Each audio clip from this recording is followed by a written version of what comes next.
Welcome to E360 TV, the live streaming and on-demand destination for influential voices and enlightened audiences. We offer trending, grassroots, and purpose-driven content across a diverse range of interests. E360 TV is more than just watching programs. We offer the ability to interact with live shows connecting audiences to real, authentic influencers and storytellers while streaming to millions of devices.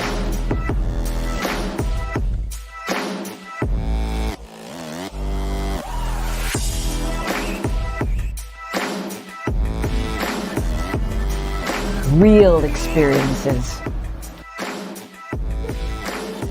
Raw conversations. One destination for it all. E360 TV.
Hey, good morning, everybody. How are you?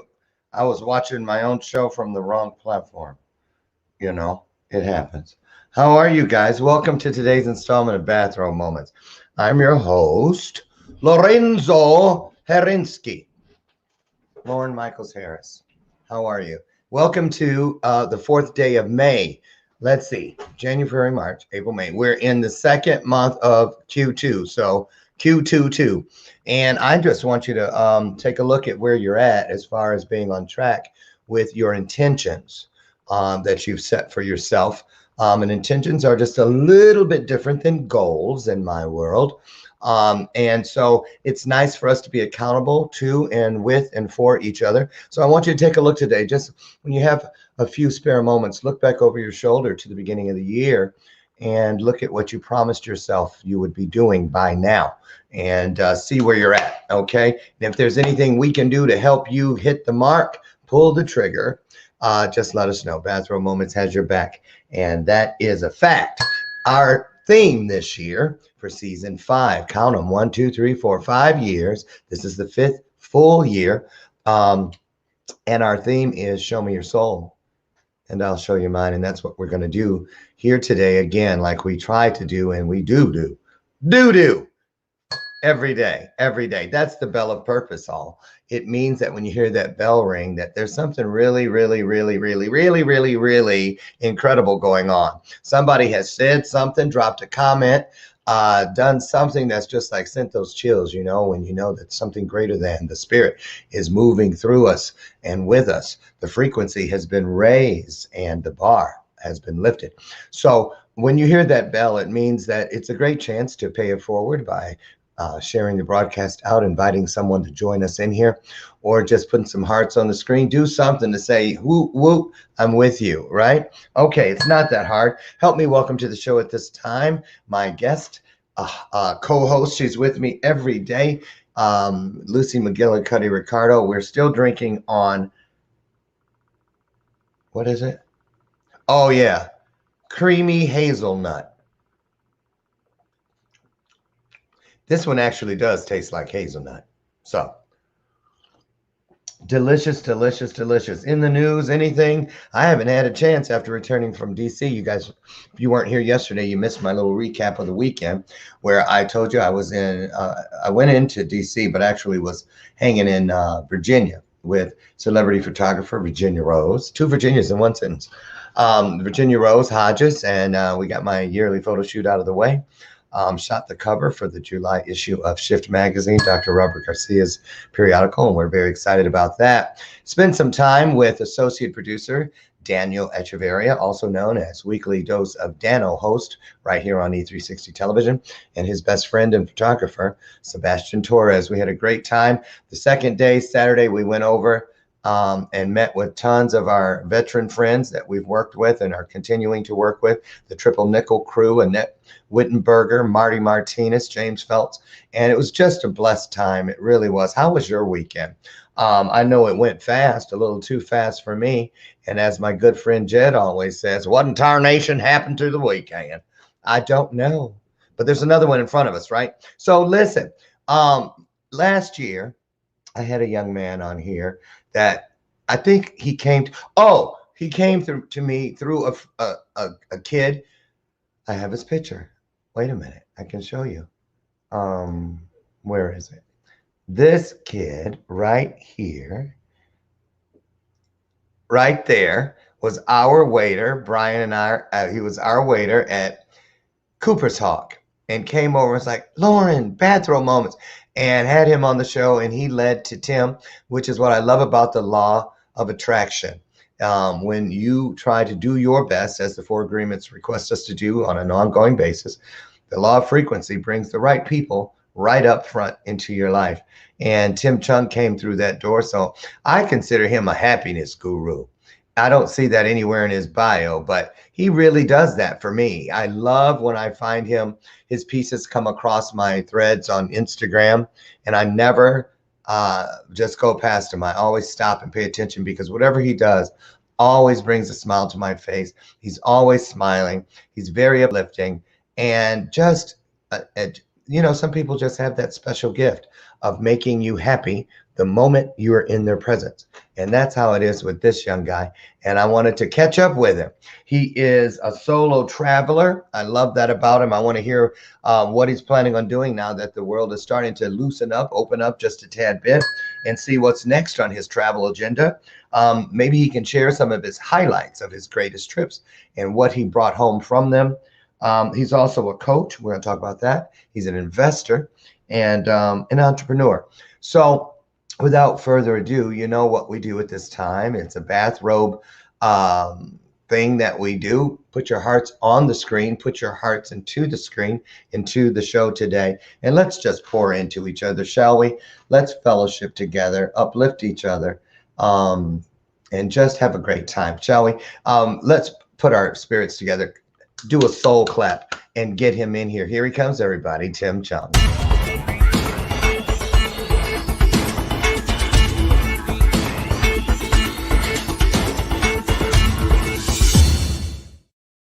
Hey, Tim, how are you? Hey, hello. I'm doing wonderful. How are you? I'm awesome. What is that behind you? A green screen? Yeah, it's a giant green screen. It is a giant one. Mm-hmm. Wow. And so you have a need for a green screen. Tell us about that. So it's actually not mine, Lauren. I'm visiting my parents at the moment. And so my dad's a pastor, and he has like a smaller Korean church, and he started getting into the digital age because of the 2020. Yeah. So he has. It's funny because I haven't been here for a while. So walking in here, it's a whole studio here. There's mics, lights, green screen, and I'm just like, Yes. wow. Are you, where's my dad and what have you done with him? Who are you? Right? Have you Yeah. seen any of his work? Yeah, it's on YouTube. It's a very small channel, and it's all in Korean, and so I don't fully understand it, but I see the passion and heart in every video. Wow. So your dad, so you're a PK. Yes, I am. Mm. That you don't know which direction that one's going to go. I've known PKs that were so wild and out there, but then So what was it like growing up with a parent that's a minister? It was interesting because when you mentioned it could have gone either way, I think I've been both ways where I just didn't want to listen for the beginning part of my life, and I was a little bit rebellious. And when I started growing up and started understanding that there was this more to life, uh, I realized that there is a truth and a light to the world, and that's where I'm meant to be in. And I did flip the script, so I lived in that light. So, okay, so let's just get it out there. What, because I just can't picture it. I'm sorry, I just can't see it. So what was the one thing you've done that stands out? Like when people in your family hear, did you hear what Tim did? They went, not cute little sweet Tim, not Timmy. So what, because let me guess, you ran a stop sign. Oh, I have done some of those. And I used to have a lip ring, and A what? longer a lip ring on my lip. Oh, Oh, so oh, you caught hell for that one. yep, and that was before I was 18, so I got it when I wasn't legally allowed to. Wow. So Yeah. let me ask you, how many kids in your family? Two. I have an older sister. You have no, so you're the baby Hmm. and the only boy, and your sister's probably perfect. Yeah. That's always the way it is. That's always the way it is. So, are you close, the two of you? Uh, not for a while, but the recent years we've been getting closer and closer. So that's been a beautiful thing that's been That, happening. that's good. And does she like your girlfriend? She does. She Oh, does. so now you have one. I do. I've actually had one. You had one the last time you were here? Yep. Oh, you didn't bring her up. How long have you been together? We've been together almost 5 years now. Uh-oh. And how Oh, old are you, Tim? I'm 27. Now you know where I'm going. Oh, I know. Are you right-handed or left-handed? I'm right-handed. So that means you're going to use your right knee. I didn't know that. Yeah, Wow. when you get down to propose. Good to know. So Why okay, why you I'm look learning. away? What? Are you what? You're not ready to propose yet? Not yet. 5 years? Well, I'm still young, and then we're still going through a lot of transition phases in our lives. We want to be smart, because she's just finished up her bachelor's in marketing this past week. So Okay, congratulations. going in and out of school, and also especially myself with all the traveling, we wanted to make sure that we didn't have such a large commitment when everything was so sporadic. So you get any pressure from your mom? Not too much. No? She Just knows hold that on. I'm gonna do the most responsible thing. Now, is your sister married? Not yet. Okay, so somebody's going to start getting the pressure from the parents because you know what they want. Yeah, it's my sister right now. So Oh, they're I've been pressuring able to her? kind of.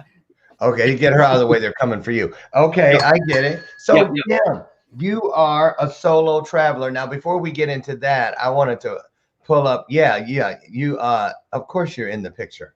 That was this picture right here. There's Tim, back there, right there in the middle. Yep. And who's this guy up front? Adolfo. Yes, Adolfo Carrillo, right? Yep. And he was our waiter at Cooper's Hawk, and just we still that is one of our most cherished memories. I didn't know him, and he came walking up to the table. I had never been recognized by a stranger ever, and he came up. He's like, "Well, this was the funny part. It was my husband Brian and I, and he went, Lauren, Bathrobe Moments, Brian." And ran over to him. So I was like, okay, that was a fleeting first moment, but nonetheless, and he bought us dessert and bought us a bottle of wine. He's just great. And we've been friends ever since. And now look at all the great things he's doing with his real estate work. Yeah. So proud of him and you. So that's your clique back there, a big group of people. So how did you guys meet in the real estate world? Yes, we did. We were networking, and we got to just sit down, talk, get to know each other, and we've been supporting each other ever since.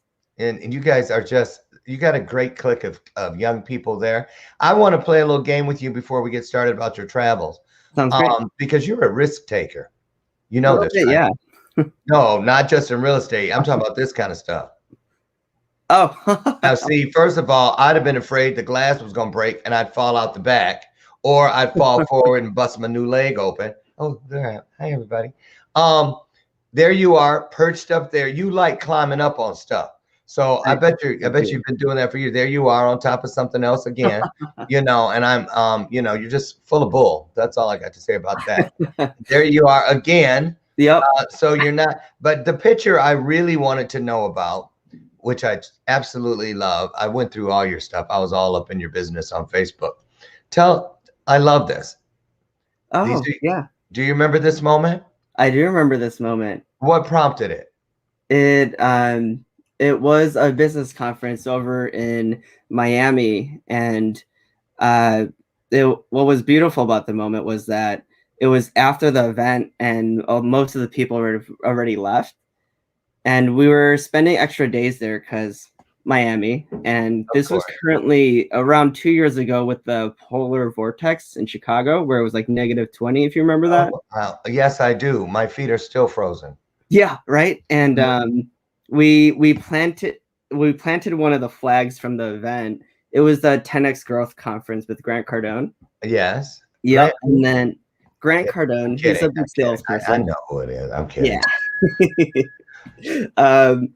But yeah, we just planted a flag, and then what was interesting about that was that we were just having fun on the beach and just like laughing, and then we just started attracting a bunch of random people from the event, and we all came together, started sharing stories, lessons, and then we just talked and had an amazing time and ate food together.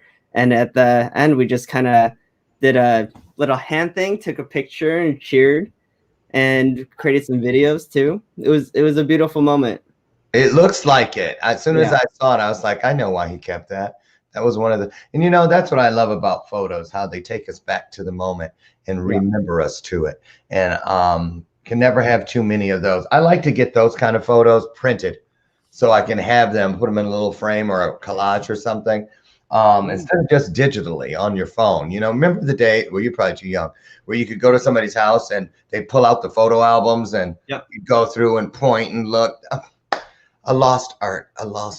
So Tim, you love to travel. How many places have you traveled to? Yes. So I've been on a pretty long road trip, and I've traveled to 29 states now. 29 states. Have you left the country at all? Kind of. So I when I was 2 years old, I went to Korea. That was fun, but didn't remember much. But within my adult years, I don't have my passport at the moment. And when I was in Texas, I wanted to stop by Mexico, so I swam across the Rio Grande River. You swam across? Allegedly. You're not trying to get picked up for. Oh yeah, I heard that rumor too. That you allegedly. How long did that take to do? It was in the shorter part of the river, so it was maybe like a 10-minute swim, so not too far. That's 9 minutes longer than I could do. So now my husband's a swimmer. He could do it. I could. I can swim, but not no. So Tim, what is it about traveling, and why are you a solo traveler? Why don't you grab all your homies and go? Why do you like traveling alone? Great question. And I love my homies. I'd go everywhere and nowhere with them. And the specific reason I do it solo is because I see my homies every day or all the time when I'm here. Right. And one of the beautiful thing about traveling is just not just the experience, but the people that you get to meet and the stories and like the culture, the food. It's just being able to be immersed in that. It's so much different when you're out there alone. You're pushed out of your comfort zone to either like hold back and just do nothing, or since you're out there, you get to really go out there and get out of that comfort zone, meet new people, and then just get blown away by stories. Yeah. Absolutely right. That's what we love about it. When we travel, whether it's domestic or international, we love to get out of the tourist areas and go into the, back, not too far where you're in danger or anything, but, to experience some of the literal culture and also just talking to people. I talk to everybody. Everybody I see, everybody I meet. I don't care. Right. And I absolutely love that. I traveled this weekend and I was talking to people all in the airport and stuff, which is nice because now people are starting to talk again. Before, they were like, didn't even want eye contact. Right. And I missed that. When was the last, have you started planning a trip or have you traveled at all? Since we started getting the vaccine and whatnot, how's that working out for you? Yeah, I recently went on a trip for around a month long, and it was probably the most intense month out of all my travels. We'll talk about it. Why so? Yeah, so I was helping a friend of mine move to Reno, and he joined the Army. He was getting deployed out in Reno, Nevada, and fortunately I get to work remotely, and he said, hey, why don't you come along? I'll pay for like the hotels and stuff like that. I'm like, of course. Okay. And there were like throughout the whole like year I was traveling, I've had a few car problems, but never anything major. But in this 1 month, I've gotten stuck in the snow in Northern California, and then stuck in the sand in Central California. Oh, wow. Stuck in the rocks of Southern California. And in Arizona, someone stole my car. I know. You came out and the car was gone? Yep, I parked into a Walmart parking lot, went to use the restroom for maybe 10 minutes, came out and gone. What did you do? You left the keys in it? Nope. I left the window slightly cracked, and they must have Slim Jimmed it, where they kind of like put it in the glass and just hot wired it and took off. Did you get the car back? I eventually did end up getting my car back. Yes, I am. It kind of froze for a second, but I think I'm back. Am I back? Okay. Yeah. Okay. I'm here. Yep, we're good. Yeah. So so was it abandoned? So I was stuck in Flagstaff. Did they catch the person in the car? They didn't. Okay. But they parked it illegally and it got towed away. And that's how you got it back. And how long was the car gone? For about a weekend, so 3 days. That's not so bad. Okay. Man, see, you're full. Every place you go, you have adventure. And that's what I love about it. And even when you're talking about your car stolen, you were like and then my car got stolen. You find the joy in just about everything, it seems. So tell us about the state that you've enjoyed visiting the most, and why? What was it about it? Because I'm always looking for those. I know you go off the beaten trail. I've watched your videos, and you walk places and you climb places and you just find all these hidden treasures. So what would you say is the most memorable trip you've ever taken? Yeah, it would have been let me see. Probably California, just because how large of a state it is, and how it has pretty much everything where it comes to desert. If you want it, you have desert, you have Rocky Mountains, you have foresty mountains, the ocean, snow, and I had fortunately I was able to go throughout it for months. Now, So, that's right. Last time you were here, you were telling us you took a trip that lasted a long time. Yep. How long was that trip? So it was 10 months. And then I've added on some more these past couple months. Oh, that's right. I remember now. You were actually out on the road when COVID happened. Yeah, especially right in the beginning of it too. Right. Yeah. And you had to work your way back home. Yes, I did. Wasn't easy. It was not. It was not. I think my car broke down on the way back out of nowhere. Out of nowhere. Right. So, wow. So where are you planning on going next, Tim? So I'm looking to actually keep it easy a little bit. I am looking for property over in Michigan. And I might actually move with my girlfriend out there with a new home out there. Oh, so you guys are going to buy a house together? Yeah, or buy it myself and then move in together. Yeah, she's okay. I already know. I can hear the wedding bells now because she's got a plan. Trust me, she's got a plan. Well, good. Congratulations on that. And we're both from my husband and I are both from Michigan. What area are you looking in, if I can ask? Kind of. It's up in the air, but it's going to be closer to Chicago. Possibly. So like Southwest Michigan? Yeah. St. Joe. Maybe a little bit more out toward Niles. Niles. That's where I was raised. I went to school. No there. way. I graduated from Niles High School. Very cool. Niles Vikings. I was born and raised in Niles, Illinois. You were? Yeah, I was. Boom. There it is. That. Wow. How did you know about Niles, Michigan? It's just in the middle of nowhere, and a good friend of mine actually just moved out there. To Niles. You know, I heard everybody's headed there. It's like the new Mecca. Not. Okay. Well, you're close to Notre Dame. You're right there by South Bend, like minutes away. So it's really nice. It's really nice for that. Okay. So I wanted to go to a brief break just shortly for a little to pay the bills. And when we return, we're going to talk with Tim Chung, our guest today, about his coaching. We're going to talk about his investing, because a lot of people are doing that. A lot of young people are doing that cryptocurrency.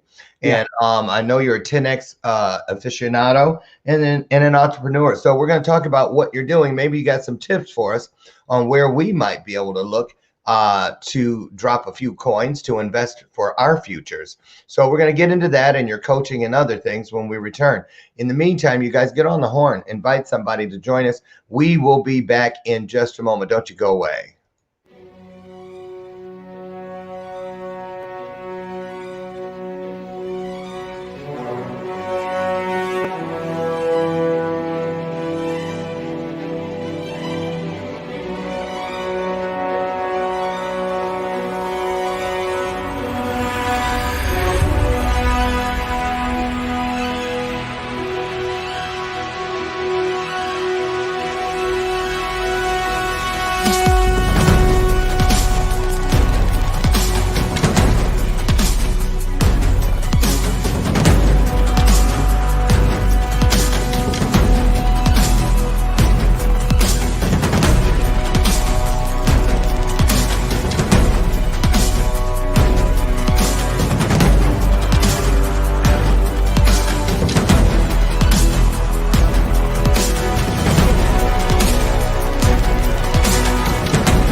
And we are back. Welcome back to today's installment of Bathrobe Moments. And I'm your host, Lauren Michaels Harris. Today is Tuesday, the 4th day of May. And we're in here today with young Tim Chung, who is a solo traveler, a coach, an investor, and also an entrepreneur. I wanted to get back to the second half of the show and talk about this coaching that you do. What kind of coaching is it?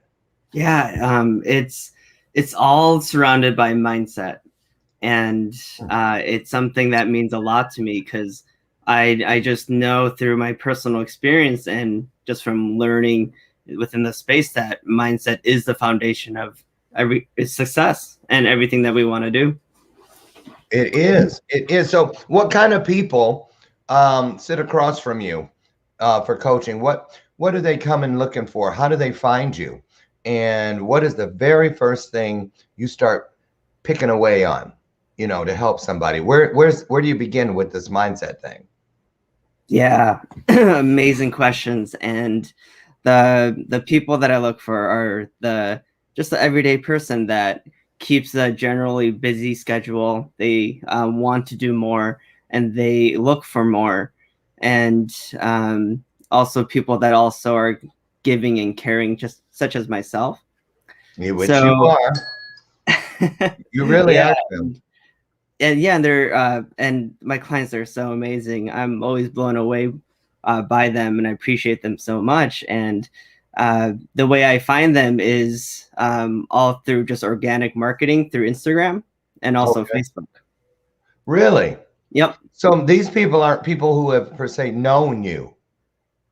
Yeah, a lot of them I've met through social media, and then I've gotten to know them. And when I just put myself out there, the ones that connect with me the most and that want to join me within what I'm doing, they ask me about what my programs, they ask me about what I do, and I enroll them. So Tim, have you found that your business has increased or decreased since the onset of COVID? Because I know a lot of people are struggling, not so much now as they were this time last year, but nonetheless still struggling. How's it been for you and your business, and what is it that people are really having the most difficulty with, in your opinion, during COVID? Yeah. So it's tough to say within my business because it actually was created within the pandemic. So so you haven't done it outside of it. I before it was only for free, and I would always just want impact. And it's time to get paid, y'all. Right? Pay some bills. And I had my mentor and coach call me out, and she was saying, Tim, why are you sacrificing yourself and cutting yourself short doing the amazing work you do, when if you had the abundance of not worrying about bills, you'd be able to impact so much more. And I realized that I was kind of bottling up my impact because I was kind of cutting myself short within my own business or whatnot. Just the possibilities. I dealt with that too. And my business coach, Dr. Robert Garcia, really helped me break through that glass ceiling, if you will. So Tim, let's talk about that for a second, because that is a huge hurdle for a lot of us, as far as not giving away the farm. We feel guilty, like, well, I'm just helping people, which is great, but making that switch, that pivot to from just pro bono everything to creating an income stream. How do you feel now? How has it changed you as a coach from just doing freebies to now people actually are investing dollars into your programs? Has it helped you to be more accountable to your clients simply because of the transaction aspect? Yes, I notice a lot of benefits. And other than just being able to be more accountable for myself, I noticed that the clients are 10 times more accountable to the commitments that they make. Exactly. And the things that you learn. That's right, because we have to have skin in the game. Exactly. Yeah, I remember when I was a kid, how my first mom taught me that lesson. I'll never forget it.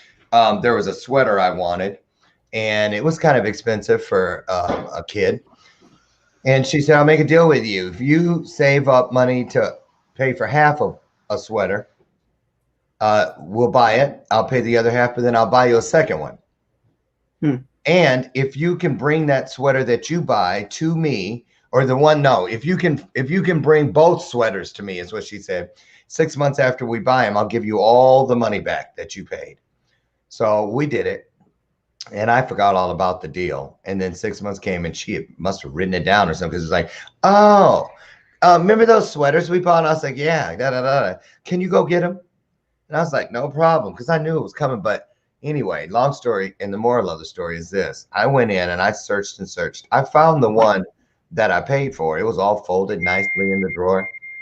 But the one that was free, I didn't know where it was. We later found out I had left it at a sleepover like 2 days after I got it. And the kid liked it and kept it.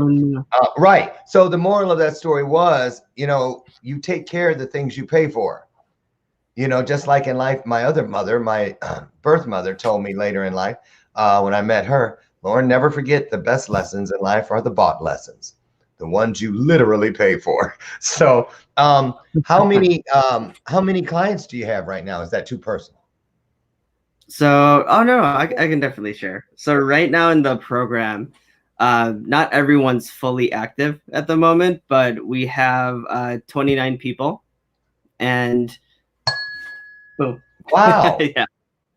And right now we have just a total of 9 people active on an ongoing basis, and we're about to launch into our 3rd round. So is this group coaching? It's one-on-one and group coaching at the moment. So they get both? Yes. Okay. And take us through some of the topics that you go through with your program. Yeah, definitely. And I think one of your questions before is what we start everyone out with. And it all starts with diving within oneself first to really get to know our clients and what they truly want within their core values. Okay, so everybody always talks about, know who your audience is, know who your market is, create that avatar. So describe your Abby. What's the typical person who benefits most from working with Tim Chung? Who are they? What do they look like? Where they live? Yeah, definitely. So the avatar I have in mind, I actually call him Timmy, because I almost look at pretty much a younger version of myself, not based on the age, but where I was at in life. And thinking of back where I was, where I knew I was destined and meant for more, yet I didn't know how. I'm looking for someone that has some things going for them, that also have pushed through some tough, dark times, and just knows that they're just looking for something to click so they can break through and really step into their power. So I'm really looking for someone that's looking for that breakthrough, that's been going at it, never giving up. And when I say never give up, Lauren, I really mean never give up, because it's so easy to do. And I'm looking for the people that don't want to give up. They keep want to try, no matter how much they fall out of it and fall off the wagon. As long as they're willing to get back on the wagon, there you go. I'll carry them to where they want to go. There you go. Now, Tim, talking about mindset, it really resonated with me and stuck out when you said there are 29 people, but only 9 are active, or something like that. Yes. What is it? Because I had an online program up the first couple of years of my career, and we were doing well, but I took it down because I just I didn't feel good about it, because they were buying it, but only 3% of the people with it had even watched the welcome module. And I knew that a lot of these people, I started at a low price. It was $500 for the entire 9 course. And I knew that a lot of these people had really borrowed from Peter, liquidated something. In other words, a lot of sacrifice to get here. But then they get there and they didn't pull the trigger. I just didn't understand it, and they couldn't explain it. So I said, I can't do this. I'm pulling it down. So what about those 20 people or so that aren't doing anything? What do you think that says? What does that speak to? And what do you think when you look at 20 people dead in the water? That's a really great question. And I should have probably clarified earlier. The reason why they're not all active is because I go through 90-day sprints. And my first round ever, we had around 23 people. And around 80-90% of them actually went through the whole thing. And then I left them to continue on after my program to keep doing the things and keep checking in afterwards. So the reason why a lot of them aren't active is because they went through the program and they're just kind of doing their own thing now. Okay, so they did go through it. They did, yeah. They're just, okay, I get it. Okay, my bad. No worries. So Tim, when you, okay, let me get this right. I'm thinking about it. Hold on for a minute. Because okay. So you consider yourself a mindset coach, right? Yes. How do you feel about the coaching industry nowadays in general? Because sometimes I kind of cringe when it's almost like back in the 90s when all of a sudden there was a boom of personal trainers. Everybody was a trainer. It used to be you had to pay the people at the gym or, but then suddenly everybody was some kind of a trainer, certified or not. But with coaching, there's every kind of coach. There's a toenail clipping coach, let me remove your earwax coach. I'm just saying, but I wouldn't be surprised. And these names, the scale to the top coach or whatever. Do you feel that the coaching industry has become treacherous waters for people who are really looking for what they need? And I say treacherous because there's so many. Let me just put it this way. Do you believe, how do you feel people need to go about vetting out and finding the perfect fit, that synergy that's required to do well in a coaching situation? What's the process that you think people should use to help find their way or pick up the breadcrumbs and that could lead them to the perfect coach? Yeah, definitely. And I really appreciate you for bringing this up because it really is treacherous waters at the moment. It's a very unregulated field at the moment. And someone that has no idea what they are talking about can sell a course, and we're just not sure if we can trust them or not. Right. But then I do believe coaching as its pure, raw, form of being able to contribute and also get someone to perform to gain a certain result, I do believe is very key for our future. And within education, it's needed. Especially with the educational system now, it's needed to supplement. It's just, like you said, how do we figure out the right ones? And I've kind of broken it down because I've hired many coaches for myself. I've even had some where I've learned a lot, where I learned I'm definitely invested in the wrong coaches, but it showed me how to identify the people that are trying to essentially even scam people, Lauren. Even scam people. Say it. Yes, and versus the people that actually care and do make a difference in other people's lives. I agree. I definitely agree. So last question about the coaching, then I want to get into the investing. Yeah. Do you feel that as a coach, it's part of your responsibility to let someone know when they have outgrown your program, when it's time for them to look for the next tier that they need as far as coaching or mentoring? Do you assist people in that to try to shoo them out of the nest so that they move on to what's next and wish them well and watch them soar? Yes, and Okay. And it's interesting because as a business owner and a coach, we'd want to reduce turnover, where we keep our clients as long as possible. Mm-hmm. But what's ironic is the best coaches are the ones that build their clients the most fastest and efficiently to get to where they want to be, so they can evolve and move forward and find the next level of coach, the next level of life. Correct. And that's what I strive to do, and I can see that you do the same. Yes, you passed that little setup test. Congratulations. Usually I trip them up right there. You're very, very astute. So, Tim, how long have you been investing, and what do you invest in? We know real estate. Is that it? A little bit more than that. So, yeah. So, we're listening. I've been investing a little more than 2.5 years now, and before real estate, I got pretty into trading stocks, and I learned about options trading, and I dabbled here and there.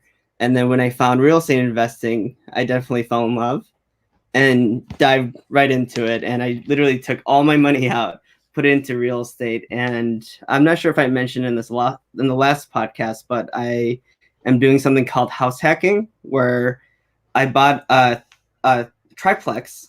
So there's 3 apartments in one building, and I fixed it up a bit, and I rented out the top 2 floors, and I live in the garden unit, where the rent income covers my income, or covers my expenses. Okay. And then also covers my utilities, gives me extra money at the end of the year to set aside for any vacancies if it were to happen, and just property manager fees.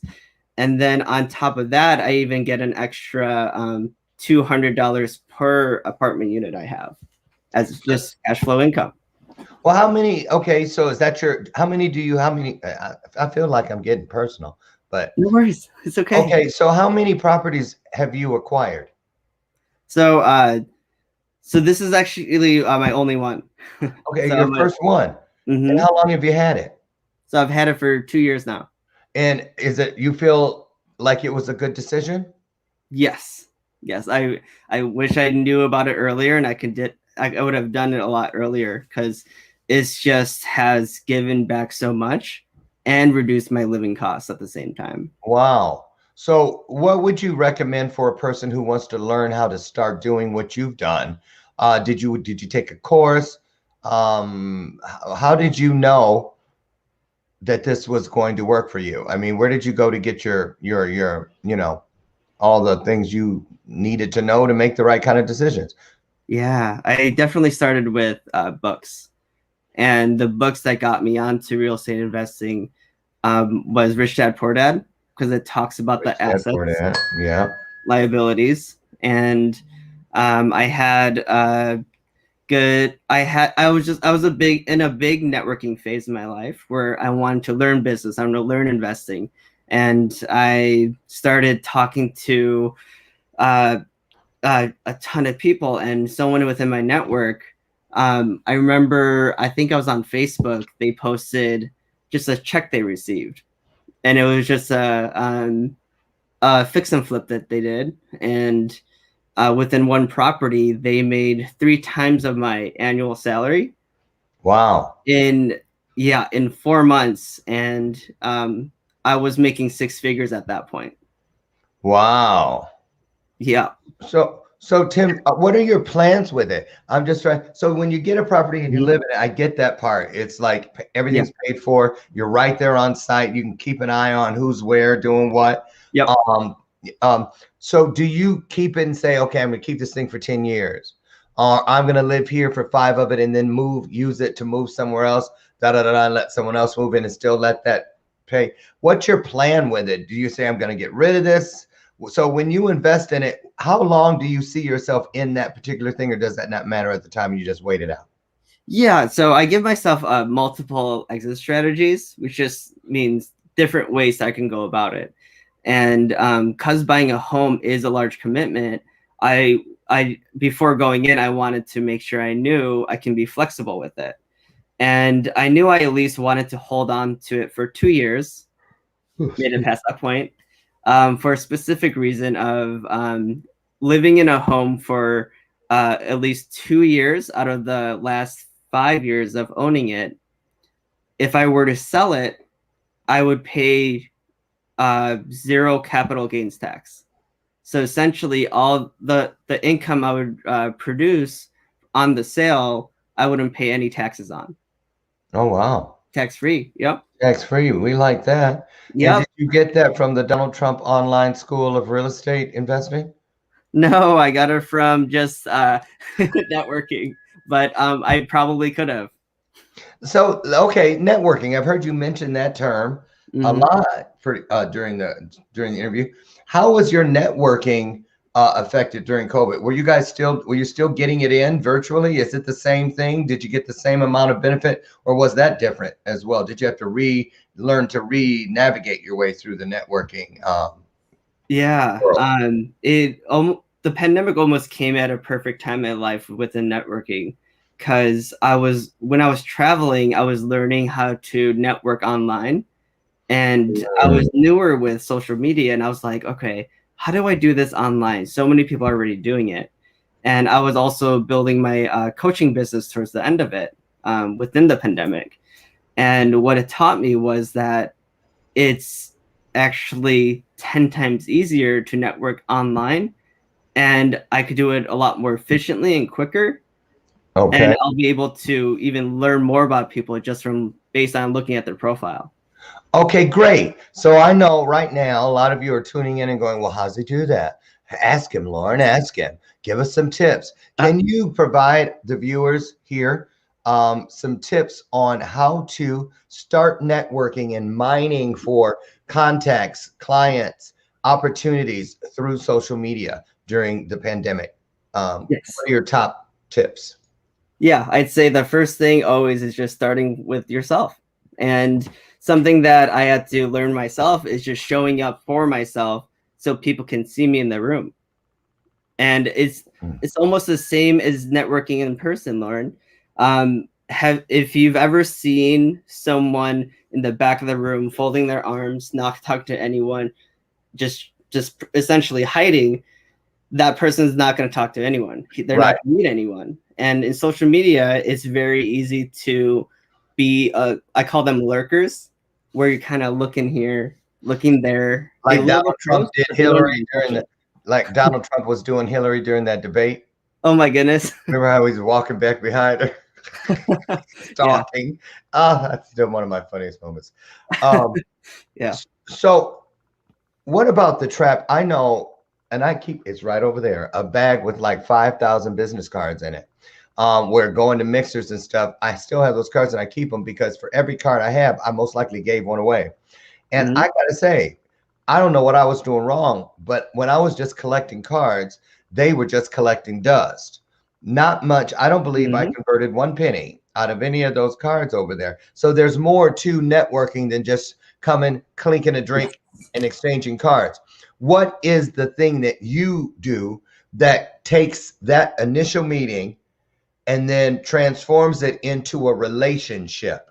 Because before the conversion of any kind of dollar exchange or monetary exchange, in my opinion, there should be a relationship in place. So what is it you do that keeps you from being that person that's just a card collector, a name collector, a Rolodex owner with no conversion, no monetization? Yeah, this is the perfect segue from what I was saying.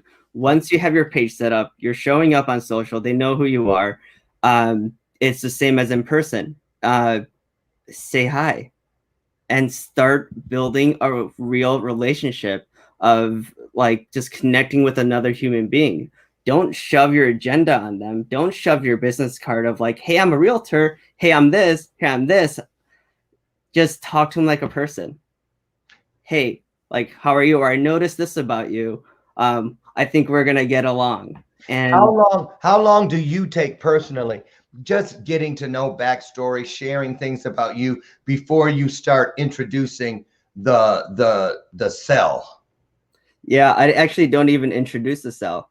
I just go into the getting to know and just being a genuine human being. And the sell is just in my first step of just showing up. I just sell on my page like normal, and I just put my products out there and I say everything I'm about in an easy, digestible way where they can understand. And keeping within conversation with these amazing relationships I've built with my ideal client, not only are they talking to me and they're like, wow, this is a really cool guy, they're looking at all my posts. They're looking at all my stories. They're looking at all my products. And the more they get to know I'm genuine and I don't have a stinky like sales pitch to right hook them, they're already sold because they see everything and they know what I'm about. Speaking of stories, that's what I'm just keeping it real with you. Out of all the things you do on social media, it's your stories that I always am just in there. Talk about that. A lot of people see, myself included, where it says share to your story, and you just go like, okay, this is easy. All I gotta do is hit that one button. Is there an art to the stories that are available? Talk about that. I've never heard anybody talk about why it's there, what it's for, and how to best utilize it. So you're a master at it. So with Instagram and Facebook, what is very, very interesting is that stories is one of the untapped places where it's just people aren't really utilizing to the maximum effect. And and they're actually they made it so like all these social media experts and Facebook itself, they made it so stories are at the top of your page. They're always refreshing and they're always appealing for you to click on. And if you're able to understand how to utilize a story to show your daily life, build rapport without even directly speaking to someone, it's in my opinion one of the most powerful ways to not just build an audience, but to build a relationship with a massive group of an audience and build a lot of trust, because you get to show who you essentially are. I almost call it a Tim Chung TV show for everyone, and everyone loves tuning in. You have a Tim Chung TV show?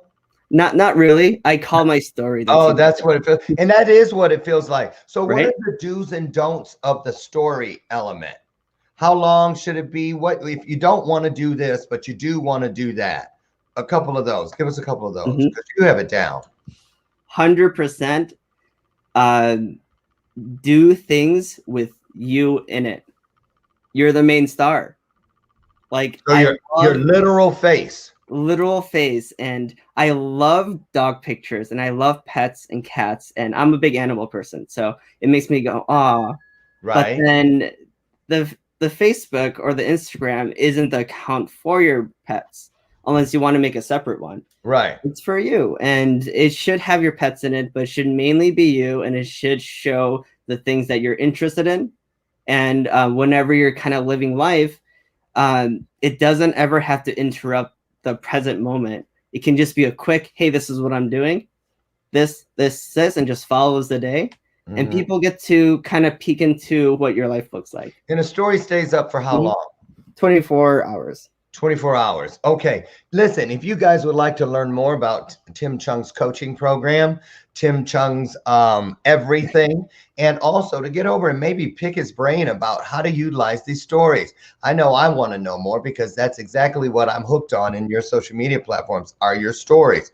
And you're the only person that has that effect with me with their stories. So I know you know what you're doing. If you want to know more, on your screen right now is connector number 1, Facebook, Tim Chung 25, and also on Instagram @_ Tim.Chung. There it is. @_ Tim.Chung. Tim Chung, I want to thank you. It's always a pleasure. Hope to see you this Saturday at Slam the Hammer. I'll send you the invite. I love it when you're there, and I love it when you're here. All of you, get out there today and make this world a better place. All you have to do is commit to the 4 agreements. Be impeccable with your word. Don't take things personally. Who knows number 3? Don't take things personally. Don't make assumptions, and always, always, always do your best. That's it. That's all you have to do. Leave the world better than the way you find it. Be the blessing you'd like to receive. Be that gift you'd love to receive. And I'm Lauren Michaels Harris with Tim Chung. We will see you again. I'll be back tomorrow morning. Dr. Mark Gomez, our internist, is back to talk about all things vaccination for the COVID-19. He's going to come and talk about which side of the aisle he's on. Answer your questions about where we're at with testing and is it safe, is it not. He's just going to be here to help shed some clarity on this whole thing with the vaccination. So he's been here many times and he's back again tomorrow at 8 a.m. Central. And I'll be back too, God willing. I'll meet you out front on the front porch for our next installment. Tim, God bless you. Thank you so much. Come back anytime. Reach out and let us know if there's anything we can do to be of service of you and for you, and you guys follow Tim. You're going to love it. It'll be something that will come into your world when you need it the most. His stories are impeccable and they always, always, always make me smile. So I'll see you guys tomorrow. Tim, thanks again. Have a great day, everybody. Bye-bye. Bye.